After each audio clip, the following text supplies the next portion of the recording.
देव उठनी एकादशी के दिन भगवान उठेंगे और देव उठनी एकादशी के दिन भगवान उठकर अपना कार्यभार भगवान शंकर जी से लेंगे। उससे पहले ऐसा नहीं है कि केवल देव उठनी एकादशी पर भगवान उठेंगे। आज जब आंवला नवमी का दिन आया और भगवान नारायण ने शयन करते करते अपनी करवट को थोड़ा सा बदला और बदलने के बाद भगवान की अर्ध निंद्रा हुई और नींद थोड़ी सी जागी और जागने पर लक्ष्मी जी उनके चरणों के पास में विराजी थी और विराजते से लक्ष्मी जी ने भगवान विष्णु जी से निवेदन करा, मेरे मन का एक संशय है, मैं आपसे कहना चाहती हूं।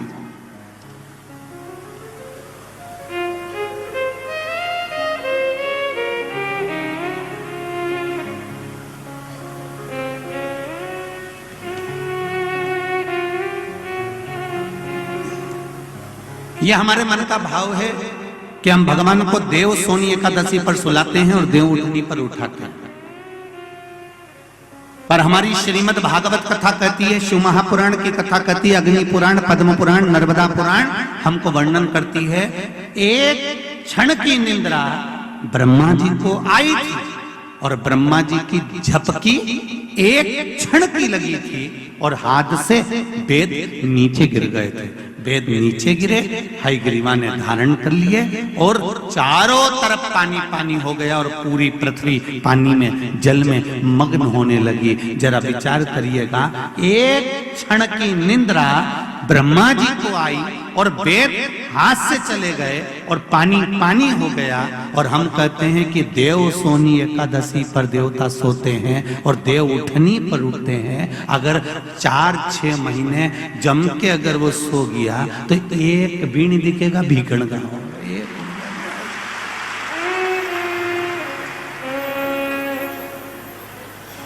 एक नहीं दिखने वाला। फिर तो लोग कहेंगे सियोर कहां गया और भीकण गांव कहां गया।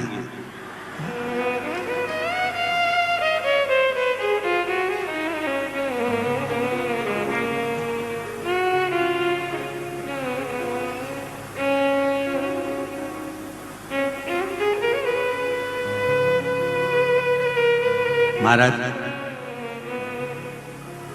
ये सोने की तो भगवान की लीला, अगर सही तरीके से देखा जाए तो मेरा परमात्मा कभी नहीं सोता। वो तो हर पल, हर घड़ी, हर क्षण आपके लिए तत्पर बैठा रहता है। आपने आवाज लगाई और वो भागा, जैसे घर की मां। कार्तिक महीने में 2 वस्त्र की महत्वता होती है। ध्यान लगाना जरा, जितनी भी माताएं बैठी हैं, चाहे वो सासू माँ हो चाहे बहुएं हो, बेटियां भी कभी ना कभी बहू बनेंगी और आप भी कभी ना कभी सास बनेंगे, स्मरण रखें। कार्तिक महीने में 2 वस्त्र का विधान है, एक पीले कलर का वस्त्र और एक लाल कलर का वस्त्र। एक पीला वस्त्र है, एक लाल वस्त्र।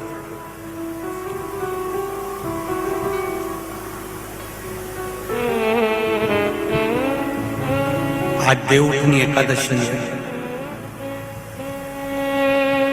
ऐसी कोई माता नहीं होगी जो अपने घर में तुलसी जी का पूजन नहीं करे।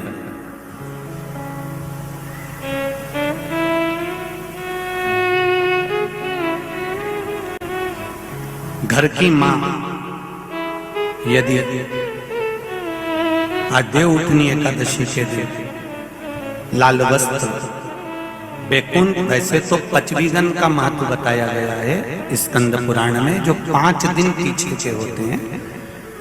आंवला नवमी से जो क्रम पचवीगन का चालू होता है, पूर्णिमा तक, बैकुंठ चतुर्दशी के क्रम तक, उसका जो महत्व, इन 5 दिनों की महत्वता वैसे स्कंद पुराण में कही गई है, पर आप समझें उसको।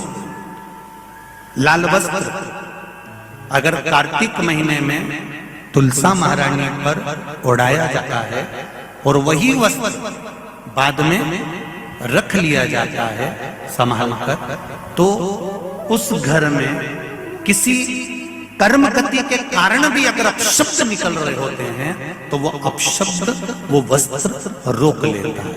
वो वस्त्र रोकता है। कौन सा वस्त्र? लाल वस्त्र।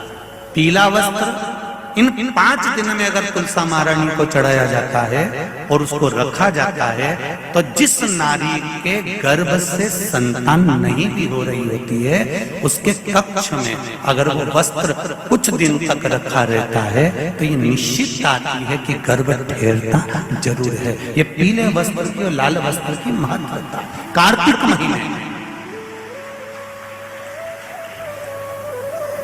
अब कई माताएं कहती हैं कि हमारे पास में लाल वस्त्र नहीं है, हमारे पास में इतना नहीं है, तो लाल कलर का लच्छा भी तो आता है, नाड़ा बोलो आता है कि नहीं आता? लाल तुम्हारे घर में सिलाई करने का लाल कलर का धागा तो होगा ना कि नहीं होगा? लाल कलर का लच्छा तो होगा, नहीं होगा सफेद कलर का धागा तो होगा, उसको कंकु में लाल कर। पर उस वस्त्र की महत्वता को हम समझें।